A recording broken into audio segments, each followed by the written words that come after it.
Hey everyone, we are just 1 week away from our latest walking tour here in downtown Marquette, our second happy hour, the legendary Bars of Marquette tour. We had a blast last year, and since then I've come across so many great stories that we weren't able to tell last time. So this tour will be like half the old stories, half new stories. And we're going to be mostly concentrating on the golden era of bars in Marquette, and that would have been the 1970s, when the drinking age was only 18 and, NMU students could spend their nights not studying, no, but going out and enjoying themselves.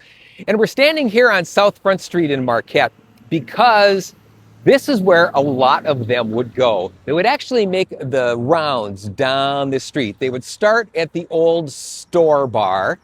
If they made it out of the store alive, which was not always guaranteed, they would then go to Andy's. If they were able to stumble out of Andy's, not always guaranteed, they might actually then head down to the casino for a drink, and then they would make their stop at one last bar on Front Street.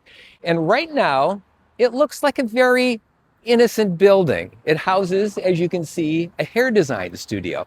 But for many years, it was the Park Tavern, except in the 70s for a couple of years when it was called the Traffic Jam. And it was a great place for NMU students.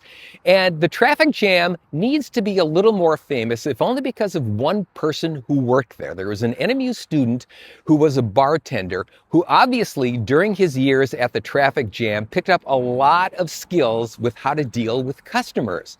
Because after he graduated from NMU, that bartender, whose name was Howard Schultz, took those customer relation skills and started Starbucks. So if you think of it that way, Starbucks could have started in a bar in Marquette. That's just one of the kinds of stories you'll be hearing on this tour. Oh, we'll also have many tales of debauchery.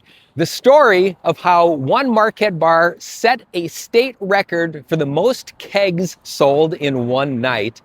And the answer to the question, if you could have one classic bar brought back, which one would it be?